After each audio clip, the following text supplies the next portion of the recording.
ദൈവ തിരുനാമത്തിന് മഹത്വമുണ്ടായിരിക്കട്ടെ. ഏവർക്കും വചനപുലരിയിലേക്ക് സ്വാഗതം. പ്രിയപ്പെട്ടവരെ, ഓരോ പ്രഭാതവും ദൈവത്തിൻ്റെ സ്നേഹം സൃഷ്ടിയിലേക്ക് ചൊരിയപ്പെടുന്ന നിമിഷങ്ങളാണ്. സത്യത്തിൽ എത്ര വൈവിധ്യമായിട്ടാണ് ദൈവം ഈ ഭൂമിയെയും അതിലെ സകല ചരാചരങ്ങളെയും സൃഷ്ടിച്ച് പരിപാലിക്കുന്നത്.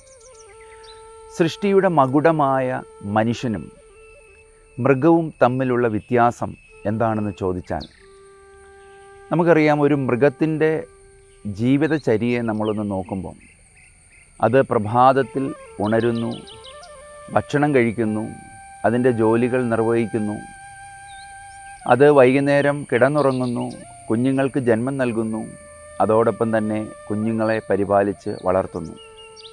ഇനി നമ്മളൊരു മനുഷ്യനിലേക്ക് നോക്കുമ്പോഴും സാധാരണ രീതിയിൽ ഒരു മനുഷ്യൻ്റെ ജീവിതത്തിൽ അവൻ്റെ ആയുസ്സിൻ്റെ ഭൂരിഭാഗവും സംഭവിക്കുന്നത് ഇതേ കാര്യങ്ങളാണെന്ന് തിരിച്ചറിയാനായിട്ട് സാധിക്കും. അവൻ ഉണരുന്നു, അവന് വേണ്ടി അധ്വാനിക്കുന്നു, അല്ലെങ്കിൽ അവൻ്റെ കുടുംബത്തിന് വേണ്ടി അധ്വാനിക്കുന്നു, ഭക്ഷണം കഴിക്കുന്നു, അവന് വിനോദങ്ങളിൽ ഏർപ്പെടുന്നു, അവന് കുഞ്ഞുങ്ങൾക്ക് ജന്മം നൽകുന്നു, അവൻ കിടന്നുറങ്ങുന്നു, കുഞ്ഞുങ്ങളെ പരിപാലിച്ച് വളർത്തുന്നു. പ്രിയപ്പെട്ടവരെ, എന്നാൽ ദൈവം മനുഷ്യനെ സൃഷ്ടിച്ചിരിക്കുന്നത്, അല്ലെങ്കിൽ മൃഗത്തിൽ നിന്ന് മനുഷ്യനെ വ്യത്യസ്തനാക്കുന്നത്, ഇത് ദൈവം അവന് കൊടുത്ത അപരനെ സ്നേഹിക്കാനുള്ള അവൻ്റെ കഴിവാണ്.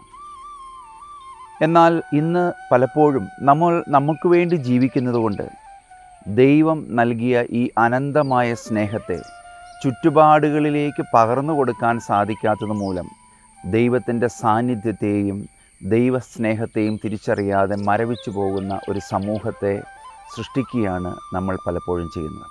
അതുകൊണ്ട് ഈ പ്രഭാതത്തിൽ ഇതാ 1 കൊരിന്തോസ് 13:8 പൗലോസ് അപ്പോസ്തലൻ നമ്മോട് പറയുന്ന പ്രകാരമാണ്: സ്നേഹം ഒരിക്കലും അവസാനിക്കുന്നില്ല. ഒരിക്കലും അവസാനിക്കാത്ത ദൈവസ്നേഹം ഈ പ്രഭാതത്തിൽ ചുറ്റുപാടുകളിലേക്ക് പങ്കുവയ്ക്കാൻ നമുക്കൊരു തീരുമാനമെടുക്കാം.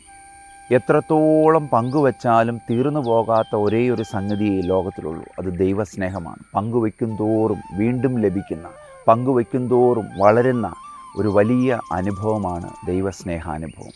ഏവർക്കും ഈ പ്രഭാതത്തിൽ ആ ദൈവസ്നേഹത്തിൻ്റെ നിറവിലേക്ക് വളരാൻ ദൈവം കൃപ തരട്ടെ എന്ന് പ്രാർത്ഥിക്കുകയും ആശംസിക്കുകയും ചെയ്യുന്നു. ദൈവത്തിരുനാമം മഹത്വപ്പെടട്ടെ.